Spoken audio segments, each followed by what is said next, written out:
सो हे NEET warriors, कैसे हैं आप सब लोग। Welcome to NEET biology Shalini Vyas, आपका अपना यूट्यूब चैनल जिसपे हम बायोलॉजी के सिलेबस को पूरे साल में कंटिन्यूसली पढ़ेंगे, डिटेल्ड एनसीईआरटी से लेक्चर करेंगे। उसके अलावा हम बायोलॉजी में और भी ज्यादा क्वेश्चन प्रैक्टिस करेंगे, शॉर्ट नोट्स की मदद से चैप्टर करेंगे। बिना देर किए आज का लेक्चर स्टार्ट करते हैं। उससे पहले मैं आपको एक चीज बता दूं, हमने प्रीवियस लेक्चर में जो है body fluids and circulation start किया था, वो हमने अच्छे से कंप्लीट नहीं किया था क्योंकि हमने सिर्फ फॉर्म्ड एलिमेंट तक का पोर्शन पढ़ा था। उसके आगे से आज हम पढ़ेंगे। इसके पहले मैंने breathing and exchange of gases वाला चैप्टर कंप्लीट खत्म करवा दिया है। फिर चाहे वो एनसीईआरटी के एनोटेशंस के साथ चैप्टर हो, फिर चाहे वो चैप्टर शॉर्ट नोट्स की मदद से हो, वैसे ही मैंने बायोलॉजिकल क्लासिफिकेशन और सेल साइकिल वाला चैप्टर भी करा दिया है। इस चैप्टर के बाद आप मुझे कमेंट सेक्शन में बता सकते हैं कि आपको कौन सा चैप्टर लेना है, ठीक है। तो वो सब आपको कहाँ मिलेगा, आई मीन अनोटेटेड एनसीईआरटी और टेलीग्राम। एनोटेटेड एनसीईआरटी आपको टेलीग्राम चैनल पे मिल जाएगी। जो शॉर्ट नोट्स है वो भी आपको कहाँ मिलेंगे, उसका पीडीएफ भी आपको टेलीग्राम पे मिलेगा, ठीक है। So do join the Telegram channel. आपको लिंक डिस्क्रिप्शन में मिल जाएगा। अगर किसी को डिस्क्रिप्शन में लिंक ना मिले, बायो में जाके टेलीग्राम का लिंक ले सकता है, नहीं तो कमेंट सेक्शन में पूछ लेना, मैं आपको लिंक भेज दूंगी, ठीक है। वैसे मैंने डिस्क्रिप्शन में डाल रखा है लिंक। आज का लेक्चर स्टार्ट करते हैं। एनसीईआरटी लेके आए हो या नहीं तुम लोग? एनसीईआरटी लिए बिना ना कोई आना मत क्लास में, या फिर एनसीईआरटी लिए बिना जाना मत क्लास से। इसका मतलब अगर तुम एनसीईआरटी लेके नहीं भी बैठे हो, मतलब मेरे साथ साथ अगर अनोटेट नहीं भी कर रहे हो, तो भी लेक्चर खत्म होने के बाद आप लोग जाएंगे टेलीग्राम से, एनसीईआरटी ये वाली एनोटेशन वाली डाउनलोड करेंगे और फिर अपने एनसीईआरटी को हाईलाइट करके पढ़ेंगे, या फिर इस पीडीएफ से भी पढ़ सकते हैं। लेकिन मैं रिकमेंड करती हूँ आप अपनी एनसीईआरटी हाईलाइट करें इसे देख के, समझ गए।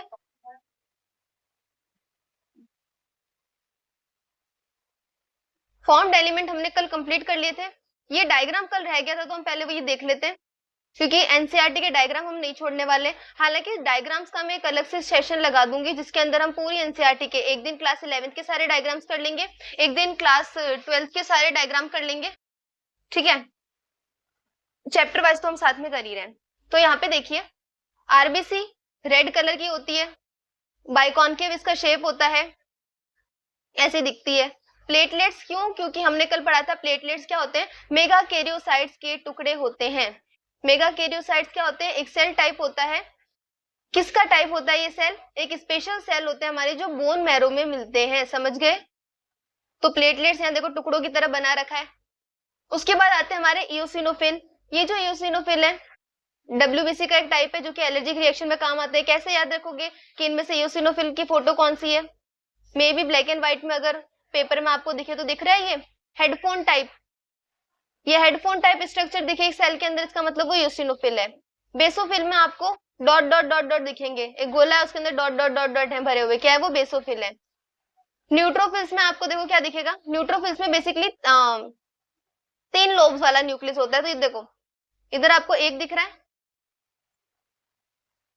ये आपको इधर एक दिखा, ये आपको इधर दूसरा दिखा, ये आपको इधर तीसरा दिखा। तो जहां पे आपको 3 लोब्स दिख रहे हैं वो हो जाएगा न्यूट्रोफिल्स। जहां पे आपको इस टाइप का स्ट्रक्चर दिखे, ये कुछ अमीबा जैसा दिखेगा आपको, इसका न्यूक्लियस सबसे लार्जेस्ट होता है, मोनोसाइट कहते हैं इसको, ठीक है। अब देखो टी लिम्फोसाइट और बी लिम्फोसाइट, ये आपको याद करना पड़ेगा। देखो टी लिम्फोसाइट के अंदर कुछ ई जैसा लिखा हुआ है, तो ई टी, ठीक है। आई नो काफी अजीब ट्रिक है, बट याद रह जाएगा।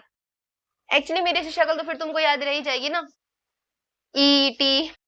तब देखो बी लिम्फोसाइट्स क्या होता है, बी लिम्फोसाइट बचा हुआ बी लिम्फोसाइट होगा यार, इतना तो तुम याद कर ही सकते हो, ठीक है। अब पढ़ते हैं अपनी एनसीईआरटी को।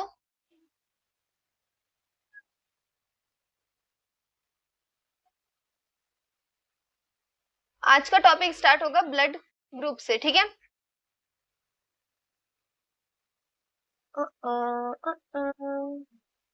एक सेकेंड ना, हाँ देखो ब्लड ग्रुप्स, ये टेलीग्राम चैनल है। Do join the Telegram channel for annotated NCERT, important question and short notes, ठीक है। ब्लड ग्रुप क्या होता है, देखो इसको रखो, मेरी बात सुनो। ब्लड ग्रुप क्या होता है, हमारी आरबीसी को अगर हम देखें पूरे ब्लड को नहीं, सिर्फ आरबीसी को अगर हम देखें तो आरबीसी का ये हमारा सरफेस होता है, ठीक है। समझो ये कोई सेल है, ये ऊपर का सरफेस है, ठीक है, ये सरफेस है।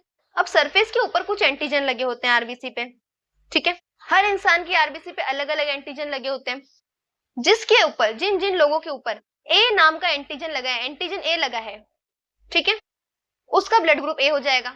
जिसके ऊपर बी एंटीजन लगा है उसका ब्लड ग्रुप ए बी हो जाएगा। जिसके ऊपर ए बी दोनों एंटीजन लग गए उसका ब्लड ग्रुप ए बी हो जाएगा। जिसके आरबीसी के ऊपर कुछ भी नहीं लगा उसका ब्लड ग्रुप ओ हो जाएगा। ओ मतलब कोई भी एंटीजन नहीं है और ए बी मतलब दोनों एंटीजन है। अब आप बोलोगे ये एंटीजन क्या होता है, हम तो पहली बार बायो पढ़ रहे हैं, एंटीजन क्या होता है। एंटीजन बेसिकली देखो क्या होता है, कुछ ऐसे केमिकल्स होते हैं जो इम्यून रिस्पॉन्स को इंड्यूस कर देते हैं। मतलब अगर ये बॉडी में है जो ब्लड ग्रुप है वो तो ठीक है, अगर कोई बाहर का एंटीजन मान लो हमारी बॉडी के अंदर आ जाता है, ठीक है, अगर कोई बाहर का एंटीजन हमारी बॉडी के अंदर आ जाता है तो हमारी बॉडी का इम्यून रिस्पॉन्स इतना ताकतवर होता है कि उसे पहचान लेता है कि भाई तू हमारी जात प्रजाति का नहीं है, तू हमारी बॉडी का नहीं है। उसने पहचान लिया, अब वो अपनी बॉडी के अंदर ऐसे रिएक्शन करेगा कि उस फॉरेन एंटीजन को मारने की कोशिश करेगा। तो ये कुछ ऐसे केमिकल होते हैं जो हमारी बॉडी के इम्यून रिस्पॉन्स को इंड्यूस कर देते हैं। वो यहाँ पे एनसीईआरटी कहती है कि जो एंटीजन होता है वो क्या होता है, ऐसे केमिकल जो इम्यून रिस्पॉन्स को इंड्यूस करते हैं। अब अगर मैं ब्लड ग्रुप की बात करूं तो ब्लड ग्रुप को डिस्कवर किसने किया था, कार्ल लैंडस्टीनर ने, ठीक है। कार्ल लैंडस्टीनर ने ब्लड ग्रुप को डिस्कवर किया था। ब्लड ग्रुप को दो टाइप के ऊपर डिवाइड किया गया। एक तो एबीओ ब्लड ग्रुप के ऊपर हम देखते हैं कि ब्लड ग्रुप कैसा होता है, जिससे हमें पता चलता है कि ब्लड ग्रुप ए है, ब्लड ग्रुप बी है, ब्लड ग्रुप ए बी है या फिर ब्लड ग्रुप ओ है। उसके बाद हम ये मैचिंग होने के बाद हम देखते हैं कि भाई वो उसका ब्लड ग्रुप पॉजिटिव है या नेगेटिव है। वो पॉजिटिव और नेगेटिव देखने के लिए हम क्या करते हैं, आरएच एंटीजन को चेक करते हैं। अगर आरएच एंटीजन है तो ब्लड ग्रुप पॉजिटिव हो जाएगा, अगर आरएच एंटीजन नहीं है तो ब्लड ग्रुप नेगेटिव हो जाएगा। समझ गए तुम, बस इतना सा होता है। ये हो गई एबीओ ग्रुपिंग, प्रेजेंस और एब्सेंस ऑफ एंटीजन। इस तरह से हमने ब्लड ग्रुप को जो है वो दो टाइप की दो बेसिस पे हमने देखा कि ब्लड ग्रुप कैसा हो सकता है। अगर सिर्फ हमें ब्लड ग्रुप का नाम जानना है कि वो ए है, बी है, ए बी है या फिर ओ है तो हम एबीओ ग्रुपिंग देखेंगे। अगर मुझे ये भी जानना है कि वो पॉजिटिव है या फिर नेगेटिव है तो हम आर एच एंटीजन को देखेंगे, ठीक है। अब देखो एनसीईआरटी पढ़ते हैं। एबीओ ग्रुपिंग बेस्ड होती है प्रेजेंस और absence of antigen on the surface of RBC, जिसे हम ए या बी एंटीजन कहते हैं। एंटीजन दो टाइप के होते हैं, या तो ए होगा या बी होगा, लेकिन इनके होने या ना होने के बेसिस पे ब्लड ग्रुप चार तरीके के हो जाते हैं, ठीक है। क्या हो गया, जूम क्यों नहीं हो रही है एनसीईआरटी?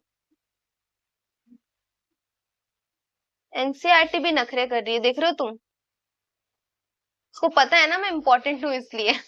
अब देखो सिमिलरली क्या होता है प्लाज्मा के अंदर, देखो हमारे आरबीसी ने तो कहा कि मैं अपने ऊपर एंटीजन रखूंगा, ठीक है, ताकि बाहर से नहीं, मैंने कहा कि मैं अपने ऊपर एंटीजन रखूंगा जिससे मेरे को तुमको पता चल जाए कि ब्लड ग्रुप ये होता है।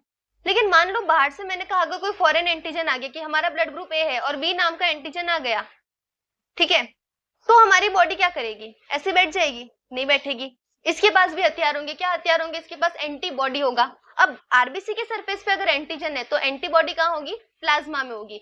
प्लाज्मा के अंदर एंटीबॉडी होगी। एंटीबॉडी कौन सी होगी, जो हमारे पास एंटीजन है उसके अपोजिट वाली एंटीबॉडी हमारे पास होगी। मान लो ये हमारा आरबीसी का सरफेस है, उसके ऊपर ए वाला एंटीजन है तो हमारा ब्लड ग्रुप क्या हो गया, ए हो गया। अब हमारा जो प्लाज्मा होगा उसके पास बी नाम का एंटीबॉडी बनेगी। ये जो बी एंटीबॉडी है ये क्या करेगी, अगर बाहर से कोई बी एंटीजन आ गया जो हमारे ब्लड ग्रुप का नहीं है तो ये बी एंटीबॉडी उसको मार देगी।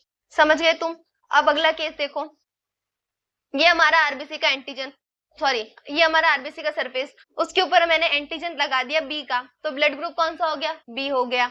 अब बताओ अगर बाहर से कोई एंटीजन आ रहा है तो वो फॉरेन एंटीजन कौन सा होगा कि हमारी बॉडी उसके खिलाफ एंटीबॉडी बनाए, ए होगा, क्योंकि इस बार बी लगाया।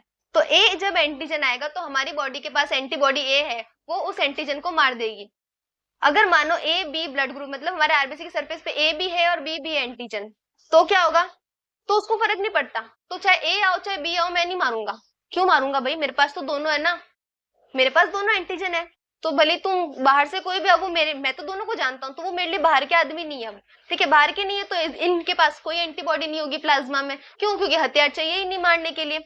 मान लो मैं तो ओ हूँ, आई मीन मान लो कोई पर्सन है जिसका ब्लड ग्रुप ओ है, ठीक है। अब उसके आरबीसी के सरफेस के ऊपर ना तो ए होगा ना बी होगा, कुछ भी नहीं होगा।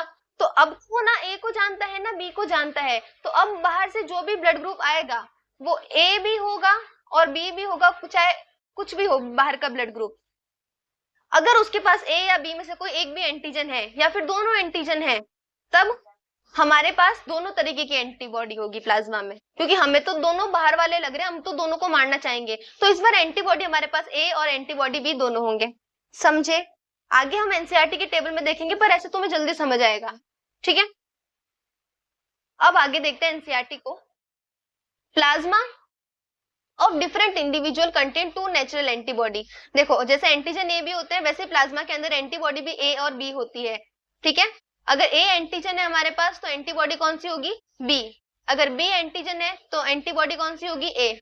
अगर ए और बी दोनों एंटीजन है हमारे पास तो हम तो दोनों को जानते हैं, तो बाहर से कोई भी आएगा तो हमारे लिए जान पहचान वाला होगा, तो हम एंटीबॉडी नहीं बनाएंगे, तो इसके प्लाज्मा के पास कोई भी एंटीबॉडी नहीं होगी। लेकिन अगर ब्लड ग्रुप ओ है तो उसके पास ना ए एंटीजन है ना उसके पास बी एंटीजन है, तो जो भी बाहर से आएगा वो उसके लिए एक नया इंसान होगा जिसको उसे मारना होगा, उसके लिए एंटीबॉडी चाहिए। अब चाहे ए आए तो एंटीबॉडी बी भी चाहिए और बी आए तो एंटीबॉडी ए भी चाहिए, इसलिए जिसका ब्लड ग्रुप वो होगा उसके पास ए और बी दोनों टाइप की एंटीबॉडी प्लाज्मा में प्रेजेंट होगी।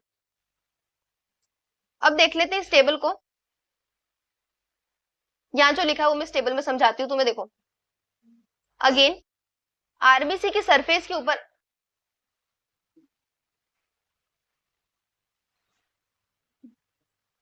आरबीसी की सरफेस के ऊपर आपको क्या मिलेंगे? एंटीजन मिलेंगे, ठीक है। एंटीबॉडी कहाँ मिलेगी आपको? प्लाज्मा में मिलेगी।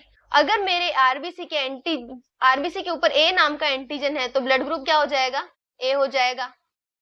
और इसके अंदर कौन सी एंटीबॉडी होगी? अब बी के खिलाफ एंटीबॉडी होगी, क्योंकि ये बी को नहीं जानता है। तो डोनर का जो ब्लड ग्रुप है, मतलब जो बाहर से इंसान आ रहा है, कौन से ब्लड जो बाहर से ब्लड आ रहा है वो ऐसे कौन से ब्लड ग्रुप का हो कि हमारी बॉडी एंटीबॉडी ना बनाए और उस ब्लड को एक्सेप्ट कर ले। अगर मेरे पास यहाँ पे ए नाम का एंटीजन है तो मैं क्या चाहूंगी कि ए नाम का ही पर्सन बाहर से ए ब्लड ग्रुप ही आए हमारी बॉडी में, ठीक है। क्यों? क्योंकि उसको हमारी बॉडी जानती है।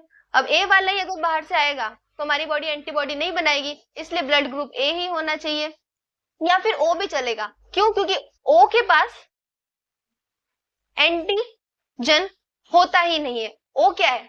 ना ए है ना बी है, उसके पास न्यूट्रल है वो। तो इस बार ए और ओ हो सकता है डोनर का ब्लड ग्रुप, ठीक है। मतलब जिसके ऊपर जो एंटीजन है वही हमारा ब्लड ग्रुप होगा और हम वैसे ही इंसान के ब्लड ग्रुप से ब्लड ले सकते हैं, क्योंकि हमारे पास बी के खिलाफ तो एंटीबॉडी, अगर बी वाला ब्लड देने आएगा तो एंटीबॉडी बन जाएगी, है ना, रिजेक्शन हो जाएगा बॉडी में। आगे देखते हैं, अगर बी का एंटीजन लगा है तो बी ब्लड ग्रुप होगा और हम ले भी या तो बी से सकते हैं या फिर ओ से सकते हैं। हमारे पास एंटीबॉडी होगी ए के खिलाफ। अगर हमारा ब्लड ग्रुप ए बी है तो हमारे पास ए और बी दोनों के एंटीजन है, हम दोनों को जानते हैं, तो हम किसी के भी खिलाफ हथियार नहीं बनाएंगे। दुनिया का जो भी इंसान आएगा हम सबको जानते हैं, तो हम सबको एक्सेप्ट कर लेंगे। समझ गए तुम? समझ गए? अब देखते हैं हमारे ओ को। ओ के पास एंटीजन ही नहीं है, एंटीजन ही नहीं है तो इसके लिए जो भी आएगा वो इंसान नया होगा। जो भी नया होगा ब्लड ग्रुप वो क्या करेगा? ए और बी नाम की एंटीबॉडी रखेगा अपने पास। तो अगर बिना ए और बी वाला आया, यानी कि ओ के पास अगर ओ ही आया तो हमारा काम हो जाएगा, तो हमारी बॉडी ब्लड ले लेगी। लेकिन अगर ओ के अलावा कोई भी आया जिसके अंदर ए और बी हुए, फिर चाहे वो ए हो, फिर चाहे वो बी हो, फिर चाहे वो ए बी हो, तो बॉडी रिजेक्शन शो कर देगी, क्योंकि हमारे पास एंटी ए और एंटी बी है। समझ गए? अब क्योंकि हमारा ए बी वाला था, वो सबको जानता था, तो सबसे खून ले सकता था, सबसे ब्लड ले सकता था, इसलिए यूनिवर्सल रेसिपिएंट कहलाएगा। ओ वाला सबको ब्लड दे सकता था, इसलिए वो यूनिवर्सल डोनर कहलाएगा। अब बताओ, क्या हर ए बी ब्लड ग्रुप वाला सबको ब्लड दे सकता है? ए बी ब्लड ग्रुप वाला सबको ब्लड दे सकता है यहाँ के अकॉर्डिंग। क्यों? क्योंकि यूनिवर्सल रेसिपिएंट लिख रखा है। लेकिन ध्यान रखना, जब हम RH एंटीजन की बात करेंगे, अगर तुम्हारे ऑप्शन में ए बी पॉजिटिव और ए बी नेगेटिव का ऑप्शन दिया हो तो तुम सोच समझ के टिक करोगे। उन दोनों में से कौन ऐसा होगा जो सबको ब्लड दे सकता है, वो हम जब RH एंटीजन पढ़ेंगे तब समझाएंगे, ठीक है।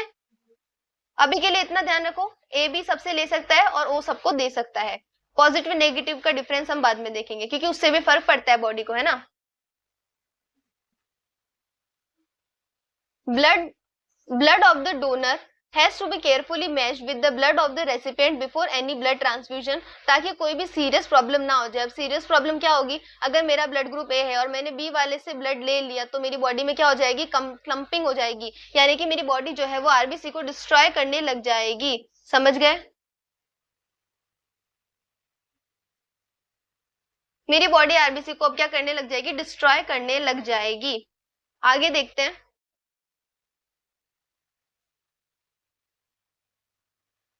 यूनिवर्सल डोनर और यूनिवर्सल रेसिपिएंट हो गया। अब देखते हैं आरएच ग्रुपिंग क्या होती है। ठीक है, आरएच ग्रुपिंग को देखो, पहले तुम लोग मेरी बात सुनोगे, उसके बाद एनसीईआरटी पढ़ेंगे। ठीक है, सब पेन वेन रखेंगे, फोकस सबका इधर होना चाहिए। पूरा आरएच ग्रुपिंग एक साथ समझाऊंगी, उसके बाद हम एक साथ एनसीईआरटी पढ़ेंगे, उसके बाद हम इसको शॉर्ट नोट से समझेंगे।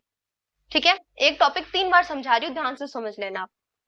आरएच ग्रुपिंग हमें बताती है कि ब्लड ग्रुप मेरा पॉजिटिव है या ब्लड ग्रुप मेरा नेगेटिव है। समझ गए, इतना समझ में आया, ध्यान रखना। आरएच ग्रुपिंग, आरएच यानी कि रीसस मक्का नाम के मंकी में सबसे पहले हमने डिस्कवर की थी। क्योंकि इस मंकी का नाम रीसस मकाका था, इसलिए हमने ये जो क्लासिफिकेशन था ब्लड ग्रुप का, इसको भी हमने आरएच ग्रुपिंग कह दिया। इतना समझ में आया। आगे देखो, आरएच पॉजिटिव होता है और आरएच नेगेटिव होता है। आरएच पॉजिटिव वो होता है जिसके ब्लड ग्रुप के ऊपर एंटीजन के साथ आरएच का एंटीजन लगा होता है, और जिसके ऊपर नॉर्मल एंटीजन के साथ आरएच का एंटीजन नहीं होगा वो आरएच नेगेटिव हो जाएगा। इतना समझ में आया। जहां आरएच एंटीजन है वो आरएच पॉजिटिव, जहां आरएच एंटीजन नहीं है वो आरएच नेगेटिव हो जाएगा। अब देखो, अगर कोई ऐसा इंसान, मान लो 2 लोग हैं, दोनों का ब्लड ग्रुप ए है। ठीक है, अब उन दोनों ने ब्लड ट्रांसफ्यूजन किया, एक दूसरे को ब्लड दिया। बताओ, अगर ऐसा इंसान जो आरएच पॉजिटिव है, उसने अगर आरएच नेगेटिव को ब्लड दिया तो क्या वो दे सकता है या नहीं दे सकता? आरएच पॉजिटिव यानी कि उसके पास आरएच एंटीजन है, आरएच नेगेटिव यानी उसके पास आरएच एंटीजन नहीं है। अब ये आरएच एंटीजन को जानता है, ये आरएच एंटीजन को नहीं जानता है, तो जब ये इधर आएगा यानी कि ये वाला इसको ब्लड देगा, तो ये क्या करेगा, ये आरएच एंटीजन को नहीं जानता, तो ये इसके खिलाफ एंटीबॉडी बना लेगा, जिससे हमारी बॉडी में दिक्कत हो जाएगी। लेकिन अगर मैं बोलूं कि आरएच नेगेटिव वाला आरएच पॉजिटिव वाले को ब्लड दे, तो क्या ब्लड दे सकता है? दे सकता है। क्यों? क्योंकि आरएच नेगेटिव है और ये आरएच पॉजिटिव है, ये आरएच को जानता है, ये आरएच को नहीं जानता। इसका ब्लड ग्रुप इधर गया तो नॉर्मल है तो दोनों ए, इसके पास तो आरएच है ही नहीं, तो इसको फर्क नहीं पड़ेगा, इसको फर्क नहीं पड़ेगा, ये ले लेगा आराम से ब्लड। लेकिन अगर आरएच पॉजिटिव वाले ने आरएच नेगेटिव वाले को ब्लड दे दिया तो दिक्कत हो जाएगी। समझ रहे हो ये बात? पॉजिटिव वाला नेगेटिव वाले को नहीं दे सकता, नेगेटिव वाला पॉजिटिव वाले को ब्लड दे सकता है। इतना समझ में आया? आया इतना समझ में? अब मुझे बताओ, अगर ए बी जो है वो यूनिवर्सल रेसिपिएंट है, तो A B positive universal recipient होगा या A B negative universal recipient होगा? ये बताओ मुझे। ऐसा कौन है जो सबसे खून ले सकता है, ए बी पॉजिटिव या A B negative? Positive, A B positive सबसे ब्लड ले सकता है। क्यों? क्योंकि ए बी पॉजिटिव के पास ऑलरेडी ए बी है, उसके पास बी भी है और उसके पास आरएच का पॉजिटिव एंटीजन भी है। ठीक है, अब उसके पास ए है तो वो ए को जानता है, उसके खिलाफ एंटीबॉडी नहीं बनाएगा। उसके पास बी एंटीजन है तो वो बी के खिलाफ एंटीबॉडी नहीं बनाएगा। उसके पास आरएच फैक्टर भी है तो वो आरएच के खिलाफ भी जो है एंटीबॉडी नहीं बनाएगा। तो ये जो है वो सबसे ले सकता है। तो ध्यान रखना, universal recipient A B positive होता है। अब देखते हैं ओ ब्लड ग्रुप को। O blood group universal donor होता है। तो ओ प्लस यूनिवर्सल डोनर होता है या फिर ओ नेगेटिव यूनिवर्सल डोनर होता है? ऐसा ब्लड ग्रुप जो सबको ब्लड दे सके। अब सबको ब्लड कौन दे सकेगा? जिसके पास कुछ भी नहीं है, जिसके पास ना तो ए है, ना बी है, ना आरएच है, वही होगा जो सबको दे सकेगा। समझ गए तुम? अब ओ नेगेटिव जो होगा उसके पास ना तो ए का एंटीजन है, उसके पास ना तो बी का एंटीजन है और ना ही उसके पास आरएच का एंटीजन है। तो वो अगर किसी को भी ब्लड देगा तो उसके खिलाफ कोई भी एंटीबॉडी नहीं बनेगी, इसलिए वो सबको दे सकता है। समझ में आया? इतना इतना सबको समझ में आया?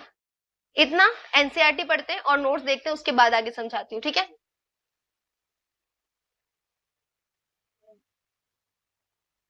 क्या हुआ, मेरी आवाज नहीं आई क्या? कोई बात नहीं, शायद लैग आ गया था। अब देखो, इधर देखो, फिर से बोलते हैं। जो हमारा आरएच ग्रुपिंग हुआ था रिसस मंकी में, एनसीईआरटी ना, एक सेकेंड रुको। हाँ, आरएच ग्रुपिंग जो हुई थी रिसस मंकी में हुई थी, मैंने बताया, इसीलिए इसको हम क्या कहते हैं, आर एच भी कहते हैं। ये देखो, हेंस आर एच, एनसीईआरटी क्या कहती है, इसलिए हम इसको आर एच कहते हैं। एक सेकेंड ना,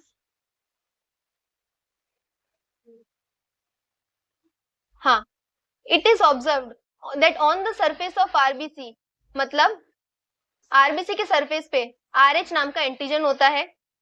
जिसके पास आरएच एंटीजन होता है उसे हम आरएच पॉजिटिव कहते हैं, समझ गए? जिसके पास आरएच एंटीजन नहीं होता है उसे हम आरएच नेगेटिव कहते हैं।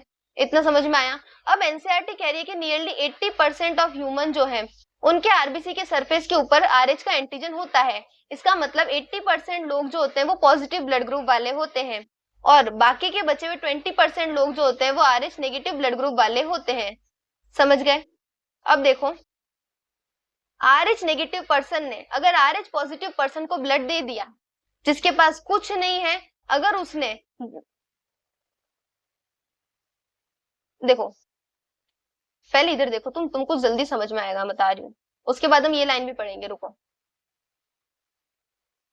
आरएच पॉजिटिव वाला जो होता है वो आरएच नेगेटिव वाले को ब्लड नहीं दे सकता।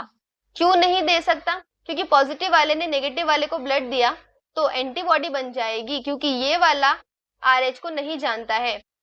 अगर नेगेटिव वाला पॉजिटिव वाले को ब्लड देगा तो ट्रांसफ्यूजन करवा सकते हैं, ब्लड दे सकते हैं, क्योंकि उस केस में एंटीबॉडी नहीं बनेगी। अब एनसीईआरटी ये कह रही है कि अगर आरएच नेगेटिव वाला पर्सन, यानी कि देखो सेकंड वाला केस, नहीं सॉरी, फर्स्ट वाला केस देखो, अगर आरएच नेगेटिव वाले पर्सन ने आरएच पॉजिटिव वाले से ब्लड ले लिया है, if expose to RH positive, यानी कि आरएच नेगेटिव वाले ने आरएच पॉजिटिव वाले से जो है ब्लड ले लिया, तो उस केस में क्या हो जाएगा,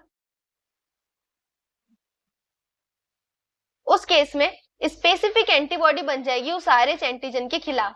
ठीक है? ये आज क्या ही हो रहा है, बैटरी नहीं है शायद इसमें। देखो, देयरफॉर जो आरएच ग्रुपिंग होती है हमें ट्रांसफ्यूजन से पहले ये भी मैच करनी चाहिए, ब्लड के साथ साथ हमें ये भी मैच करना चाहिए कि ब्लड जो है वो पॉजिटिव शो हो रहा है या फिर नेगेटिव शो हो रहा है, नहीं तो आरएच एंटीजन के खिलाफ एंटीबॉडी हमारी बन जाएगी। समझ गए? इतना इतना समझ में आया? अब हम एक स्पेशल केस देखते हैं, इरिथ्रोब्लास्टोसिस फिटलिस्ट का केस। अब इसकी एनसीईआरटी पढ़ने से पहले और कंफ्यूज होने से पहले हम शॉर्ट नोट्स को देख लेते हैं ताकि हमारे कंफ्यूजन बिल्कुल दूर हो जाए। अगेन, अनोटेटेड एनसीईआरटी अगर आप लोगों को चाहिए तो टेलीग्राम चैनल ज्वाइन करेंगे। टेलीग्राम चैनल क्या है हमारा, इधर देख लो, t.me/नीट बायोलॉजी शालिनी व्यास। यहाँ पे आपको अनोटेटेड एनसीईआरटी मिल जाएगी, शॉर्ट नोट्स मिल जाएंगे। इस चैप्टर को हम बाद में शॉर्ट नोट से फिर से करेंगे, ठीक है? एनसीईआरटी तो हम इसलिए कर रहे हैं ताकि एक भी लाइन हमारी ना छूटे। बाकी मैंने एनसीईआरटी को भी इतने अच्छे से एनोटेट कर रखा है तुम्हारे लिए, ठीक है? ये देखो, जो हमारा इरिथ्रोब्लास्टोसिस फिटलिस्ट है, ये इतनी लंबी स्पेलिंग, ये क्या है, ये एक बीमारी है, ये कंडीशन है बेसिकली, जो कब होती है, जब हम ऐसी कंडीशन देखें जहां पे एक फादर है जिनका ब्लड ग्रुप पॉजिटिव है, यानी कि इनके ब्लड ग्रुप जो पॉजिटिव है, और एक मदर है जिनका ब्लड ग्रुप नेगेटिव है। समझ गए? अब इन दोनों का एक बेबी हुआ, अब जो फीटस है उसका ब्लड ग्रुप मान लो आरएच पॉजिटिव है। ध्यान रखना, ये तीनों ब्लड ग्रुप याद रखना, इनके अलावा कोई भी केस होगा तो इरिथ्रोब्लास्टोसिस फिटलिस नहीं होगा। समझ गए? अपोजिट हो गया, यानी कि पॉजिटिव वाला नेगेटिव हो गया, नेगेटिव वाला पॉजिटिव हो गया तो नहीं होगा। क्यों नहीं होगा? अगेन मैंने तुम्हें वहां पे बता रखा है कि पॉजिटिव वाला नेगेटिव वाले को ब्लड नहीं दे सकता, नेगेटिव वाला पॉजिटिव वाले को ब्लड दे सकता है इफ सेम ब्लड ग्रुप है तो। ठीक है? अभी देखते हैं, फादर पॉजिटिव है, मदर नेगेटिव है, फीटस मेरा पॉजिटिव हो गया। पॉजिटिव मतलब आरएच एंटीजन है, नेगेटिव मतलब आरएच एंटीजन नहीं है मेरे पास। फर्स्ट डिलीवरी हुई, अब बच्चे की पहली डिलीवरी हुई, सॉरी मदर ने पहली डिलीवरी की बच्चे की तो क्या हो गया, नॉर्मल जो है डिलीवरी हो गई, कोई दिक्कत नहीं आई, पहली डिलीवरी में कोई दिक्कत नहीं आई। क्यों नहीं आई, क्योंकि जब पहली डिलीवरी हुई थी उसके पहले प्रेगनेंसी के टाइम, ड्यूरिंग प्रेगनेंसी, दोनों का ब्लड यानी कि मदर और फीटस का ब्लड में देखो पॉजिटिव नेगेटिव का डिफरेंस था। अब इन दोनों ब्लड की मिक्सिंग नहीं हुई थी जब तक प्रेगनेंसी चल रही थी तब तक। अब इसमें जब ब्लड मिक्स नहीं हुआ तो कोई भी लड़ाई नहीं हुई, कोई भी एंटीजन एंटीबॉडी नहीं बने। अभी ब्लड मिक्स क्यों नहीं हुआ, क्योंकि प्लेसेंटा से सेपरेटेड था। लेकिन जब डिलीवरी हो रही थी, जब पार्चुरेशन हो रहा था, उस वक्त जो होता है पहली डिलीवरी में ही मिक्सिंग ऑफ ब्लड हो जाती है, यानी कि जो पॉजिटिव और नेगेटिव ब्लड है वो मिक्स हो जाता है। ठीक है, अब फीटस के पास मान लो RH पॉजिटिव है, मदर के पास नहीं है, तो मदर ने तो ये RH पॉजिटिव एंटीजन कभी नहीं देख रखा है, लेकिन वो फीटस अपने साथ ये वाला एंटीजन लेके आया क्योंकि इसके फादर के पास था। अब जब पार्चुरेशन के टाइम इन दोनों का ब्लड मिल जाएगा, मदर और फीटस का ब्लड जब मिल जाएगा, तो मदर का जो ब्लड होगा वो फीटस के RH एंटीजन के खिलाफ एंटीबॉडी अपने आप बना लेगा, ताकि वो इस RH एंटीजन को मार सके, क्योंकि वो उसे नहीं जानता है, उसकी बॉडी उस RH एंटीजन के साथ कोप अप नहीं कर सकती, मदर का ब्लड नहीं जानता है। तो इसलिए मदर के ब्लड में क्या हो जाएगी, RH एंटीजन के खिलाफ जो है एंटीबॉडी बन जाएगी पहली डिलीवरी के time, not during pregnancy, during parturition. समझ गए। अब जब ऐसा हुआ तो कॉम्प्लिकेशंस कब आएगी, सेकेंड प्रेगनेंसी में कॉम्प्लिकेशन आएगी, क्योंकि इस बार क्या होगा, इस बार भी मान लो मेरा फीटस जो है वो पॉजिटिव ब्लड ग्रुप का है और मदर तो पहले ही नेगेटिव थी। अब नेगेटिव ब्लड ग्रुप वाली मदर ने अपनी बॉडी के अंदर RH पॉजिटिव एंटीजन के खिलाफ एंटीबॉडी पहले बार में ही बना ली थी। अब अगर दूसरा जो फीटस होगा वो पॉजिटिव हुआ तो उनका जब ब्लड मिक्स होगा तब क्या होगा, मदर के ब्लड से एंटीबॉडी आएंगी और उस फीटस के ब्लड से रिएक्ट करेंगी और लड़ाई हो जाएगी, जिसकी वजह से क्लम्पिंग हो जाएगी, डिस्ट्रक्शन हो जाएगी आरबीसी की। कौन से, फीटस के आरबीसी की, जिससे जो है कॉम्प्लिकेशन हो सकती है। इसे हम कहते हैं इरिथ्रोब्लास्टोसिस फीटलिस्ट, क्योंकि एंटीबॉडी फॉर्मेशन हो गया होता है। समझ गए। अब ये जो इरिथ्रोब्लास्टोसिस फीटलिस्ट है, ऐसी कंडीशन होती है कि जब ये रिएक्शन वगैरह हो जाती है, जब ये पॉजिटिव नेगेटिव ब्लड मिल जाते हैं सेकेंड टाइम प्रेगनेंसी में, तब क्या होता है, जो बेबी होगा उसको या तो जॉन्डिस हो सकता है या सीवियर अनीमिया यानी कि खून की कमी हो सकती है। ये कंडीशन होती है इरिथ्रोब्लास्टोसिस फीटलिस्ट। अगेन मैं कह रही हूँ, क्या होना चाहिए इस कंडीशन में, मदर 100% पॉजिटिव RH वाली होनी चाहिए और जो फीटस है वो नेगेटिव होना चाहिए। अगर फीटस पॉजिटिव हुआ और मदर नेगेटिव हुई तो क्या ऐसी केस होगा, नहीं होगा। क्यों नहीं होगा, क्योंकि इस बार भी क्या होगा, फीटस का ब्लड मदर को मिलेगा। अब फीटस तो है नेगेटिव, मदर है पॉजिटिव, तो नेगेटिव वाला पॉजिटिव वाले को ब्लड दे सकता है। अब जब वो उसे ब्लड दे सकता है, इसका मतलब एंटीबॉडी नहीं बनेगी। अब जब एंटीबॉडी का फॉर्मेशन ही नहीं हुआ तो काहे का इरिथ्रोब्लास्टोसिस फीटलिस्ट। समझ में आया। एनसीईआरटी पढ़ते हैं और थोड़ा कमेंट सेक्शन में बताया करो कि ये वाले जो इतनी मेहनत से मैं लिख रही हूँ ना, कैसा लग रहा है, समझ में आ रहा है या नहीं आ रहा है। एक एक चीज मैंने हाथ से लिखी है, थोड़ा तुम अप्रिशिएट कर दिया करो, मुझे अच्छा लगेगा।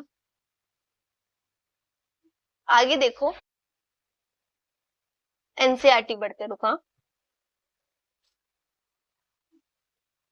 एक स्पेशल केस होता है RH इनकम्पैटिबिलिटी का, जो मदर और फीटस में देखते हैं, जहाँ पे जो है डिफरेंट RH एंटीजन वाले ब्लड ग्रुप मिक्स हो जाते हैं, जैसे मदर और बेबी का ब्लड ग्रुप। तो अगर मदर जो है वो प्रेग्नेंट मदर अगर RH नेगेटिव ब्लड ग्रुप की है और जो फीटस है वो RH पॉजिटिव ब्लड ग्रुप का है, तो जो RH एंटीजन होगा फीटस का, do not get expose to the RH negative blood of the mother during first pregnancy. ये मैंने तुम्हें बताया था कि जब पहली वाली प्रेगनेंसी होगी तब जो ब्लड है वो एक्सपोज नहीं होगा, मिक्सिंग ऑफ ब्लड नहीं होगी। रीजन बताएंगे मुझे इसका, क्यों नहीं होगी, क्योंकि प्लेसेंटा से सेपरेटेड होती है।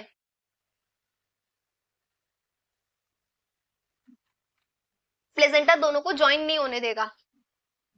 लेकिन however during the delivery of the first child, जब पहला चाइल्ड डिलीवर हो रहा होता है तो उस टाइम जो होता है मदर और फीटस का जो ब्लड होता है वो थोड़े अमाउंट में से मिक्स हो जाता है।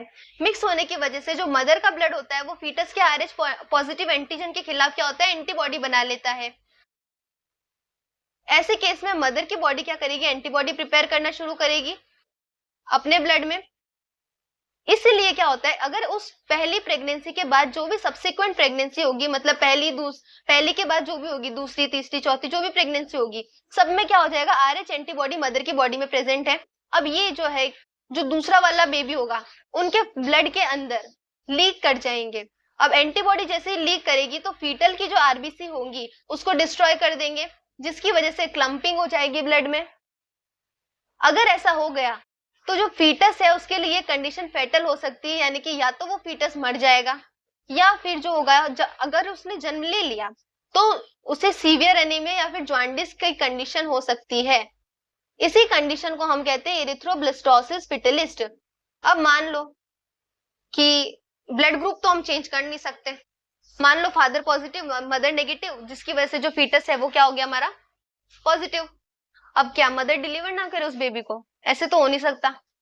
तो क्या करेंगे इसका इलाज, इसका इलाज ये है कि जब पहली डिलीवरी हो गई तो उसके बाद मदर की बॉडी ने ऑब्वियसली RH एंटीबॉडी बनाई होगी।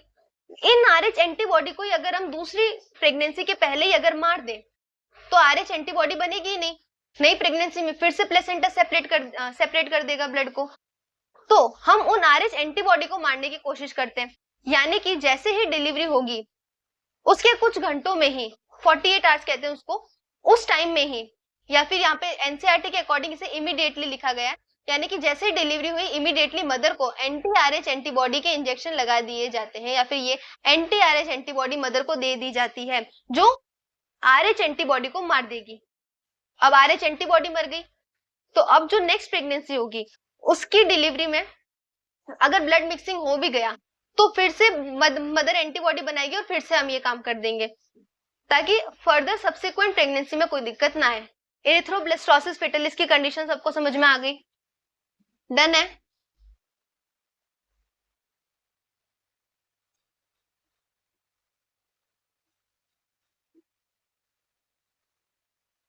अब देखते हैं कोगुलेशन ऑफ ब्लड को, ठीक है।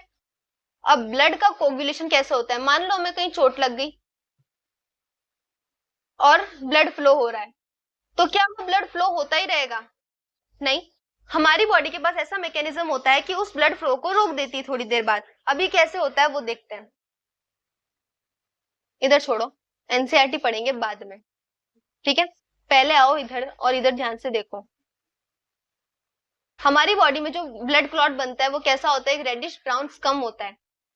इसमें क्या होता है, हमें चोट लगी, चोट लगने के बाद जो भी जो ब्लड क्लॉट बनेगा उसके अंदर फाइब्रिनोजेन होते हैं। फाइब्रिन के ऐसे फाइबर्स टाइप होते हैं, मैं तुम्हें समझाती हूँ, देखो। मान लो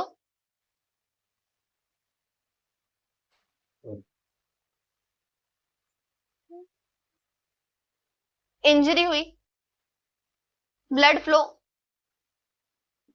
इंजरी हुई, ब्लड फ्लो हो रहा है, ब्लड फ्लो होते ही उस जगह पे थ्रोम्बोप्लास्ट जो होता है उसके मदद से प्रोथ्रोम्बिन एक्टिवेट होता है। प्रोथ्रोम्बिन क्या होता है, एक इनएक्टिव फॉर्म होता है थ्रोम्बिन का, ठीक है। थ्रोम्बिन हमारी बॉडी में इनएक्टिव फॉर्म में प्रेजेंट होता है जिसे हम प्रोथ्रोम्बिन कहते हैं। इस प्रोथ्रोम्बिन को एक्टिवेट करने की जरूरत होती है और थ्रोम्बिन बनाने की जरूरत होती है। अब प्रोथ्रोम्बिन से थ्रोम्बिन बनाने के लिए हमें थ्रोम्बोकाइनेज नाम की एंजाइम चाहिए होती है, थ्रोम्बोकाइनेज नाम की एंजाइम चाहिए। अब ये एंजाइम क्या काम करेगी, कैल्शियम और पोटेशियम की प्रेजेंस में ही काम करेगी। ध्यान रखना, ब्लड क्लॉटिंग के लिए कैल्शियम का होना बहुत इंपॉर्टेंट है। कैल्शियम अगर कम हो गया तो ब्लड क्लॉट में दिक्कत आएगी, समझ गए। प्रोथ्रोम्बिन से थ्रोम्बिन बनाने के लिए हमें क्या चाहिए होता है, थ्रोम्बोकाइनेज चाहिए होता है। फाइब्रिनोजेन जो होता है उससे फाइब्रिन बनाते हैं हम, और ये कन्वर्जन करना बहुत जरूरी होता है क्योंकि क्लॉटिंग के अंदर क्या होता है, फाइब्रिन की वजह से क्लॉटिंग हो रही होती है, ठीक है। फाइब्रिन की वजह से क्लॉटिंग हो रही होती है। ये थ्रोम्बिन जब देखो, जब थ्रोम्बोकाइनेज प्रोथ्रोम्बिन को थ्रोम्बिन बना देगी तब ये थ्रोम्बिन क्या काम करेगा, फाइब्रिनोजेन को फाइब्रिन में कन्वर्ट करेगा, और ये फाइब्रिन जो होते हैं ब्लड क्लॉट्स बनाते हैं। तुम्हें नहीं लग रहा ये एक झरने टाइप प्रोसेस हो रहा है एकदम, ये देखो हो रहा है। इसीलिए इस प्रोसेस को क्या कहते हैं, कैस्केड प्रोसेस कहते हैं। अब तुम्हें समझ आया ब्लड क्लॉट कैसे बनता है। तो अब हम एनसीईआरटी को पढ़ के उसे थोड़ा भाव दे देते हैं। एनसीईआरटी देखो इधर, blood exhibit coagulation of clotting and coagulation और clotting in response to injury और ट्रॉमा, ठीक है। ये मैकेनिज्म जो होता है वो बॉडी से एक्सेसिव ब्लड लॉस को प्रिवेंट कर देता है। डार्क और रेडिश ब्राउन स्कम होता है, मैंने तुम्हें पहले ही बता दिया। जो क्लॉट होता है या फिर जो कोगुलम होता है वो तब बनता है जब network of thread of fibrin, यानी कि फाइब्रिन बेसिकली क्या होता है, थ्रेड लाइक नेटवर्क होता है जो डेड और डैमेज जो भी हमारे आरबीसी वगैरह डब्ल्यूबीसी प्लेटलेट्स होती है उनको ऐसे ट्रैप करके रखता है, ठीक है। फाइब्रिन जो है कब बनता है, जब इनएक्टिव फाइब्रिनोजेन को कन्वर्ट किया जाता है फाइब्रिन में। फाइब्रिनोजेन इनएक्टिव थे, उसको फाइब्रिन में कन्वर्ट किसने किया, हमारे थ्रोम्बोकाइनेज थ्रोम्बिन ने किया। इस थ्रोम्बिन को थ्रोम्बिन किसने बनाया, थ्रोम्बोकाइनेज ने। पहले तो ये प्रोथ्रोम्बिन था। Thrombin in turns are formed by another inactive substance present in the plasma जिसे हम प्रोथ्रोम्बिन कहते हैं। इसके अंदर एक एंजाइम यूज होती है जिसे थ्रोम्बोकाइनेज कहते हैं। ये जो है लिंक्ड एंजाइम रिएक्शन होती है, यानी कि एक झरने जैसी दिखती है, इसलिए इसे हम कैस्केड प्रोसेस कहते हैं।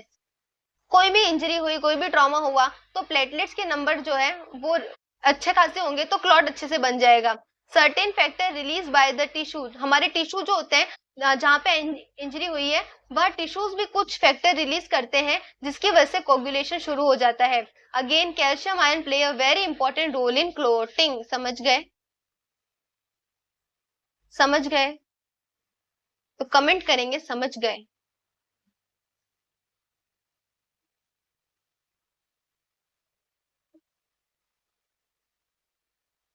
लिम्फ तक आज पढ़ते हैं, सर्कुलेटरी पाथवे से नेक्स्ट क्लास में कंटिन्यू करेंगे। देखो मैं स्टार्टिंग में ज्यादा लंबे सेशन नहीं रख रही हूँ, लेकिन दिन में 2-3 बार हो जाता है सेशन, ताकि ब्रेक ब्रेक में एनसीईआरटी तुम्हें अच्छे से समझ आए, प्लस तुम्हें भी टाइम मिले दूसरे सब्जेक्ट पढ़ने का भी और एनसीईआरटी को रिवाइज करने का भी। क्योंकि सिर्फ मैं पढ़ाऊंगी उससे कोई फायदा नहीं होने वाला, तुम्हें खुद को जाके एनसीईआरटी डाउनलोड करके उसे पढ़ना पड़ेगा। एटलीस्ट एक बार तुम्हें खुद को भी रिविजन करना पड़ेगा, है ना, ताकि कॉन्सेप्ट क्लियर रहे।